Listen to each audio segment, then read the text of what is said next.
आप सभी का स्वागत है समर एसी ट्रेनिंग सेंटर के यूट्यूब चैनल पर। आज आपको सिंगल डोर फ्रिज में चोकअप के बारे में बताया जाएगा। चोकअप के बारे में बताया जाएगा, चोकअप होता क्या है और फ्रिज के अंदर कैसे होता हमारा और उसकी क्या समस्या आती है हमारे। बहुत सारे फ्रिज में, चाहे डिफ्यूजर हो, चाहे सिंगल डोर फ्रिज हो, चाहे डबल डोर फ्रिज हो, चाहे विंडो एसी हो, चाहे एसी कोई भी सिस्टम हो, सब पे पाइप के अंदर चोकअप आता है हमारा। तो चोकअप हम कैसे निकालते हैं, तो क्या क्या समस्या उसमें आती है, सारी समस्या के बारे में, सारे पाइप के चोकअप के बारे में आपको विस्तार से बताया जाएगा।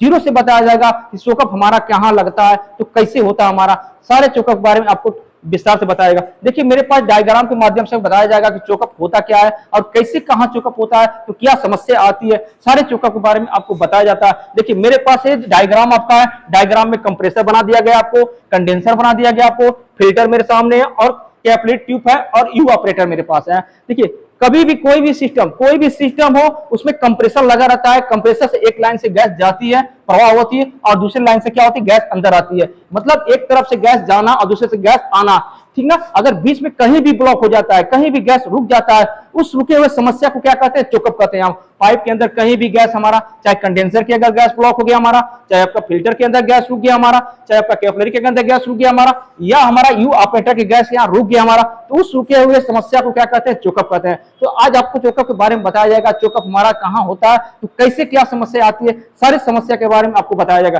देखिए मेरे पास ये कंप्रेसर लगा, कंप्रेसर जो आप जानते हैं, कंप्रेसर हार्मेटिक कंप्रेसर होता है, जिसमें कि फ्रिज में क्या रहता है, हार्मेटिक कंप्रेसर, जो इलेक्ट्रिकल पार्ट और मैकेनिकल पार्ट से बना होता है। गैस हमारा जो निकलता है वो हमारा कब निकलता है, हमारा मैकेनिकल पार्ट से गैस निकलता है। मतलब जो गैस प्रवाह करता है वो मैकेनिकल पार्ट से प्रवाह करता है। जो हम लाइन देते हैं, जिसमें हम कॉमन स्टार्टिंग के लाइन देते हैं, इसको चालू करने के लाइन देते हैं, वो क्या होता है, हमारा इलेक्ट्रिकल पार्ट होता है। तो हम इसको क्या करते हैं, चालू करते हैं, इलेक्ट्रिकल पार्ट से चालू करते हैं। जब चालू होता है हमारा, तो यहाँ से गैस, हाई प्रेशर गैस निकलता है। डिस्चार्ज लाइन, ये हमारी डिस्चार्ज लाइन होती है जो कंडेंसर से जुड़ा रहता है। डिस्चार्ज लाइन क्या होता है, कंडेंसर पर ट्यूब से क्या होता है, जुड़ा रहता है हमारा। तो सबसे पहले क्या करते हैं, यहाँ से गैस चालू होता है, निकलना हाई प्रेशर गैस चालू होता है यहाँ से, और निकलता हाई प्रेशर निकलता है और कंडेंसर के अंदर जाता है। जब कंडेंसर के अंदर गैस जाता है हमारा, तो क्या करता है, कंडेंसर में कंडेंसर ट्यूब क्या होता है कि ठीक फ्रिज के पीछे लगा रहता है। कोई भी फ्रिज होगा उसके पीछे कंडेंसर लगा होता है और वो लोहे का बना होता है। उसमें लोहे का बना, जब भी लोहे का बना होता है तो उसमें क्या होता है कि नमी आती है,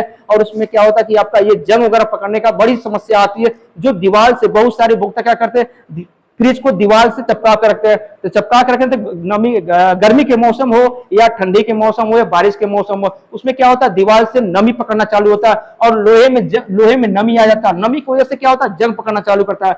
तो क्या समस्या आती है, जब हमारा गैस यहाँ से निकलता है और कंडेंसर में, पाइप के अंदर, कंडेंसर ट्यूब के पाइप के अंदर जाता है, तो क्या करता है, पाइप के ट्यूब के अंदर बीच में क्या होता है, गैस ब्लॉक हो जाता है।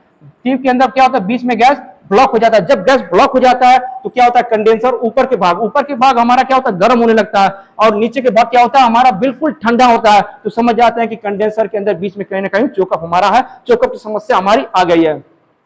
फिर आता है आपका कैपिलरी फिल्टर, फिर इसके आगे आता है फिल्टर। फिल्टर हमारा, फिल्टर में होता क्या हमारा कि फिल्टर में एक गैस छान ले, फिल्टर क्या करता है, गैस को छानता है।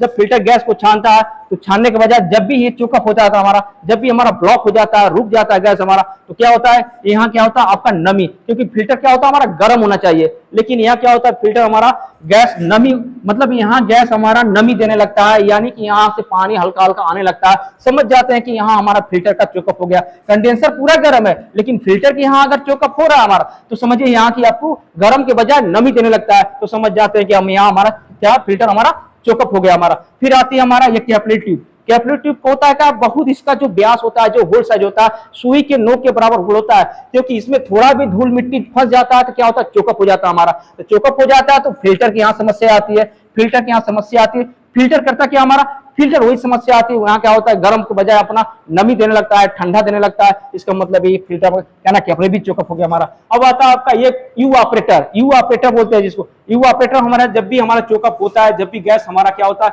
चोकअप होता है हमारा, तो क्या करता है, यू ऑपरेटर आधा हमारा कूलिंग करने लगता है, आधा कूलिंग नहीं करना था। तो समझ जाते हैं कि इसके अंदर भी हमारा क्या हो गया, चोकअप हमारा आधा हमारा ठंडा कर रहा, आधा हमारा ठंडा नहीं कर रहा, तो समझ जाते हैं चोकअप हमारा है, ठीक है। ऐसे ही गैस अगर कहीं बीच में गैस हमारा ब्लॉक हो जाता है, तो हमारा चोकअप होते हैं, क्योंकि गैस को एक तरफ से निकलना चाहिए और कंडेंसर ट्यूब में होते हुए फिल्टर के पास जाना चाहिए, फिर फिल्टर ट्यूब में होते हुए फिर आपका कैपिलरी ट्यूब के पास जाना चाहिए, फिर आपके यू ऑपरेटर में जाना चाहिए, यू ऑपरेटर से फिर निकल के सक्शन लाइन से फिर कंप्रेसर लाना चाहिए। मतलब इसकी जो धारा होती है, जो गैस की धारा होती है, एक तरफ से निकलना चाहिए और दूसरी तरफ से आना चाहिए, तभी हमारा क्या होता है, कूलिंग आता है। अगर बीच में कहीं भी ब्लॉक हो गया, कहीं भी गैस हमारा रुक जाता है बीच में, चाहे कंडेंसर क्या रुकता है, चाहे फिल्टर के यहाँ रुकता है, चाहे कैपिलरी के रुकता है, चाहे फ्रीजर के यहाँ रुकता है, तो समझिए कि कहीं ना कहीं बीच में हमारा चोकअप की समस्या आ चुकी है। तो जो